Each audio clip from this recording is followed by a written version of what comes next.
Hello दोस्तों, कैसे हैं आप सब। स्वागत है आपका अपने यूट्यूब चैनल के एमबी सच्चिदानंद में। तो आज हम लोग क्लास 12th केमिस्ट्री का सबसे पहला चैप्टर पढ़ने जा रहे हैं जिसका नाम है सोल्यूशन। तो बिना किसी देरी के इस चैप्टर को शुरू करते हैं। तो सबसे पहला क्वेश्चन आना चाहिए आपके माइंड में कि सोल्यूशन क्या होता है। Solution solution are homogeneous mixture of two or more then two components. मतलब दो या दो से ज्यादा कंपोनेंट्स को मिला दो तो सोल्यूशन बन जाता है, लेकिन वो किस तरीके से मिलनी चाहिए? होमोजीनियसली। होमोजीनियस मिक्सचर क्या होते हैं? Homogeneous mixture are those properties are those whose properties are uniform throughout the mixture.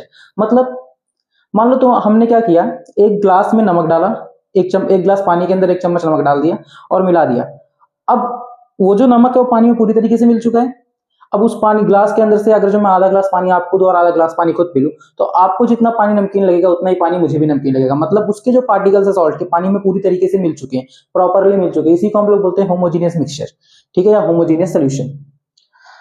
तो सोल्यूशन अब क्या होता है, एक बार फिर से देखते हैं कि सोल्यूशन और होमोजीनियस मिक्सचर। सबसे पहले क्या रूल है कि क्या बनना चाहिए? होमोजीनियस मिक्सचर बनना चाहिए। होमोजीनियस मिक्सचर होना चाहिए दो या दो से ज्यादा कंपोनेंट्स का। जैसे कि जो हम चाय बनाते हैं, हम चाय के अंदर चाय पत्ती डालते हैं, अदरक डालते हैं, इलायची डालते हैं, चीनी डालते हैं, फिर चाय को पीते हैं। तो उसके अंदर ऐसा नहीं होता कि चाय पत्ती एक तरफ हो जाती है या चीनी एक तरफ हो जाता है, सब एकदम प्रॉपर से एक दूसरे से मिल जाते हैं। तो वो भी हमारा क्या है? एक सोल्यूशन है, ठीक है। सोल्यूशन को हम लोग बच्चों फर्दर दो टाइप्स में डिवाइड करते हैं, एक होता है सॉल्वेंट और एक होता है सोल्यूट।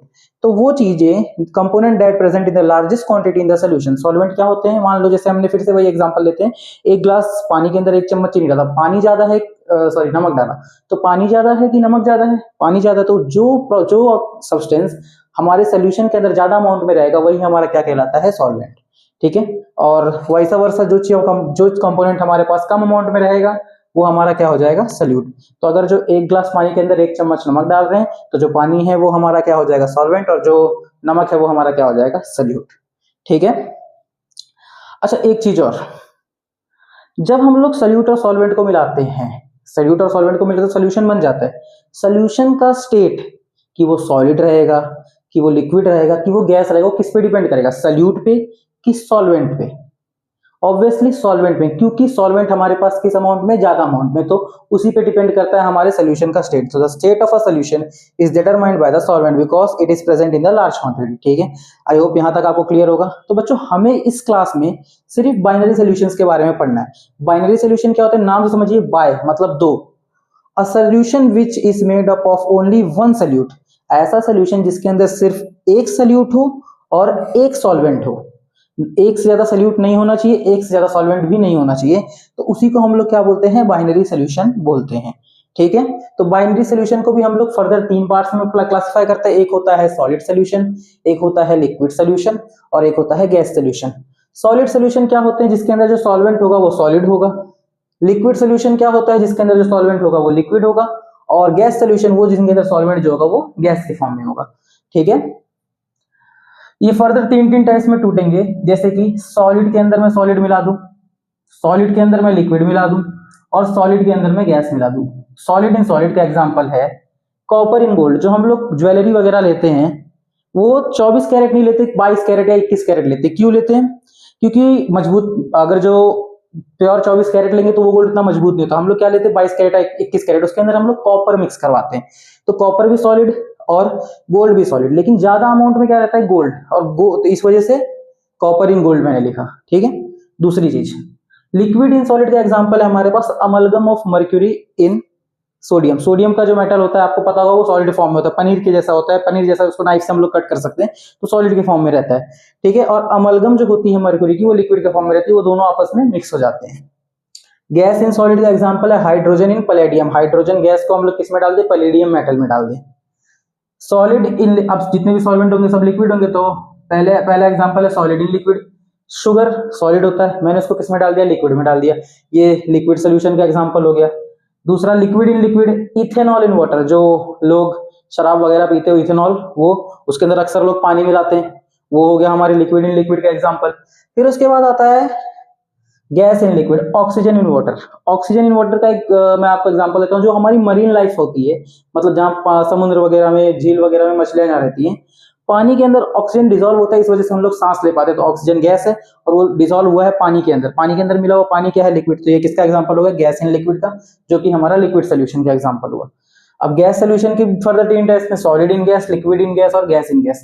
सॉलिड इन गैस का एग्जांपल है camphor in nitrogen gas, liquid in gas का एग्जांपल है क्लोरोफॉर्म इस नाइट्रोजन गैस, और गैस इन गैस मतलब जो हमारे आसपास हवा है, एयर अराउंड अस, जैसे कि हमारे आसपास जो हवा है उसके अंदर ऑक्सीजन भी है, नाइट्रोजन भी है, सल्फर डाइऑक्साइड भी है, कार्बन डाइऑक्साइड भी, बहुत सारी गैसेस आपस में यूनिफॉर्मली मिक्स है। ठीक है, अगला जो चीज है उसका नाम है concentration of a solution. concentration of a solution, composition of a solution can be described by expressing its concentration। किसी भी solution का हम लोग concentration क्या कैसे बताते, composition कैसे बताते हैं। मान लो आप लैब्स वगैरह में आप लोग देखे होगे किसी भी कोई जो सॉल्यूशंस रखे रहते हैं आपके टेबल के आगे, उस पे कहीं पे डाइल्यूट लिखा रहता है, कहीं पे कंसेंट्रेटेड लिखा रहता है। वो कब हम बता पाते हैं उसके कंपोजिशन पे। मान लीजिए अगर जो मैंने 1 चम्मच सॉल्ट डाला 1 गिलास पानी में, तो मैं बोलूंगा मेरा सोल्यूशन क्या है, डाइल्यूट है। ठीक है, लेकिन अगर जो उसी जगह पे मैं 10 चम्मच सॉल्ट डाल दूं उसी 1 गिलास पानी में, तो मेरा सोल्यूशन क्या हो जाएगा, कंसेंट्रेटेड। ठीक है, तो कंसेंट्रेशन वाला टर्म आपको क्लियर हो जाए। तो कंसेंट्रेशन को बच्चों हम लोग 2 तरीके से और फर्दर डिवाइड करके पढ़ते हैं। एक होता है क्वालिटेटिवली पढ़ ले, और एक होता है क्वांटिटेटिव पढ़ ले। क्वालिटेटिव मैं आपको अभी समझा दे रहा हूँ, क्वांटिटेटिव इसके बाद में समझाता हूँ। क्वालिटेटिव मतलब कम कंसेंट्रेटेड है, कोई सोल्यूशन ज्यादा कंसेंट्रेटेड है, किसी के अंदर कंसेंट्रेशन बहुत ज्यादा अमाउंट में, किसी के अंदर कंसेंट्रेशन बहुत कम अमाउंट में। तो जब हम लोग कम ज्यादा के टर्म्स में रिप्रेजेंट कर देते हैं उसको हम लोग बोलते हैं क्वालिटेटिवली, और क्वांटिटेटिवली में हम लोग उसको प्रॉपर मेजर करेंगे। तो अभी तक आपको क्लियर होगा, इसको नोट कर लीजिए, मैं हट जा रहा हूं।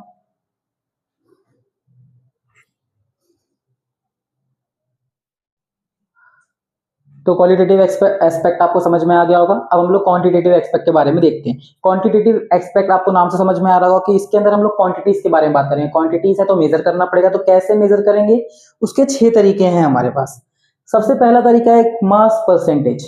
ठीक है, मास परसेंटेज, मास परसेंट को निकालते कैसे हैं, मास परसेंट किसी भी कंपोनेंट का, चाहे वो सॉल्यूट हो चाहे वो सॉल्वेंट हो, कैसे निकालेंगे, mass of the component in the solution. मान लीजिए सोल्यूट है तो mass of the solute in the solution upon में टोटल मास ऑफ सोल्यूशन, क्योंकि परसेंटेज निकाल रहे इसलिए उसको 100 से मल्टीप्लाई कर देंगे, तो हमें क्या मिल जाएगा, मास परसेंटेज किसका, सोल्यूट का भी और सॉल्वेंट का भी, जिसका हमें निकालना है।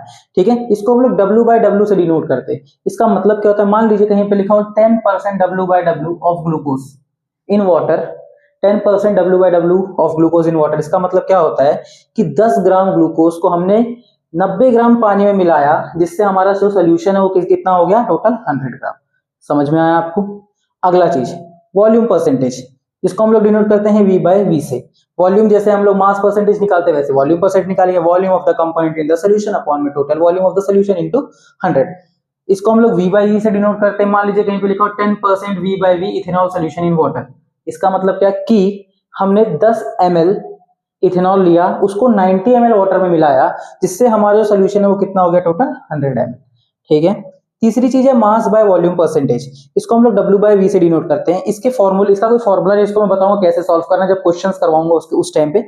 मास, इसका मतलब क्या होता है वो समझ लीजिए। Mass of a solute dissolve in 100 ml of solution, मतलब कितना सोल्यूट, टोटल सोल्यूशन का पहले से मास आप समझ लीजिए कितना है, 100 ml। टोटल सोल्यूशन का मास पहले से कितना है, 100 ml। इसमें हम लोग सॉल्वेंट का मास नहीं देखेंगे, सॉल्वेंट का मास सोल्यूट का देखेंगे, पहले सोल्यूट का मास नहीं देख रहे, मतलब वॉल्यूम देख रहे हैं। टोटल सोल्यूशन का क्या देख रहे हैं हम लोग, वॉल्यूम देख रहे हैं। सॉल्वेंट का हम लोग क्या, सॉल्वेंट का हम लोग वॉल्यूम हमें नहीं पता है, वो दिया जाएगा या फिर हमें निकालना जाएगा। 2 चीजें मिलेगी हमें, मास ऑफ सोल्यूट हमें मिलेगा। ठीक है, अगर जो मान लीजिए कहीं पे लिखा है 1% W/V sugar solution in water, इसका मतलब कि 1 ग्राम शुगर को पानी में मिलाया गया, जिससे हमारा जो सोल्यूशन है वो टोटल कितना हो गया, 100 ml। साथ में क्यों नहीं लिख रहे हैं, मतलब ऐसा नहीं ऐसा ही हम नहीं बोल सकते कि 1 ग्राम सोल्यूशन शुगर को हमने 99 ml पानी में मिलाया, क्योंकि ml और ग्राम में हमें कन्वर्जन करना पड़ेगा कि कौन सी चीज कितनी होती है। तो इसके लिए, इसलिए हम लोग सिर्फ क्या बोल रहे हैं कि 1 gram of sugar solution is sugar is dissolve in water to make the solution 100 ml। ठीक है, अगली चीज पार्ट्स पर मिलियन। मान लीजिए कोई जो कंपोनेंट है ना वो 100 में से 1 हो, तो हम लोग परसेंटेज में निकाल लेते हैं कि भाई 1%। अगर जो कोई चीज 1000 में 1 हो तो भी चलिए ठीक है, 0.1%। 10,000 में भी 1 हो तो भी चलिए एक वक्त के लिए 0.01%।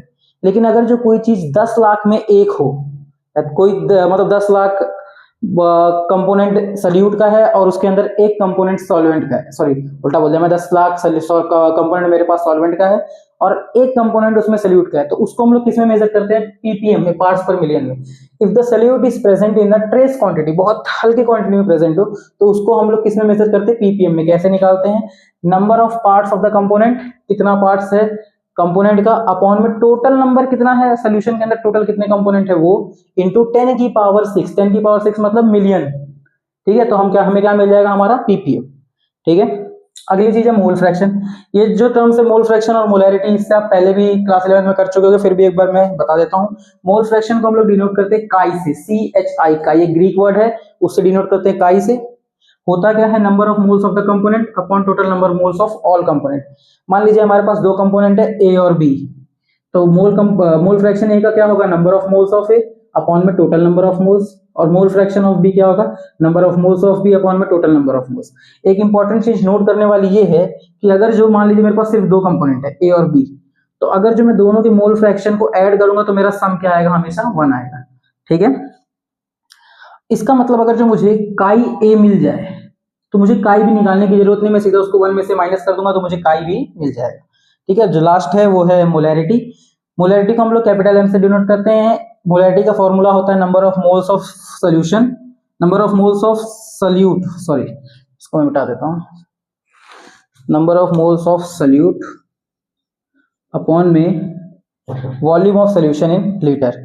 अगर जो कहीं पे आपको ऐसा कुछ दिखे 0.25 मोलर या 0.25 एम NaOH, इसका मतलब कि 0.25 मोल NaOH को हमने 1 लीटर पानी के 1 लीटर सोल्यूशन के अंदर डाल दिया है, ठीक है, डिसॉल्व इन 1 लीटर सोल्यूशन। तो आई होप आपको ये 6 के 6 कॉन्सेप्ट, 6 के 6 जो क्वांटिटेटिव कंसंट्रेशन है वो समझ में आएगा, कैसे हम मेजर करते हैं। इसके जो प्रॉब्लम्स हैं हम लोग अगली वीडियो में कवर करेंगे, और उस प्रॉब्लम्स में मैं आपको सारे तरीके के प्रॉब्लम करवा दूंगा जिससे आपको कोई भी दिक्कत ना हो। और तब तक के लिए चैनल को लाइक कीजिए, शेयर कीजिए और सब्सक्राइब कीजिए। Thank you very much.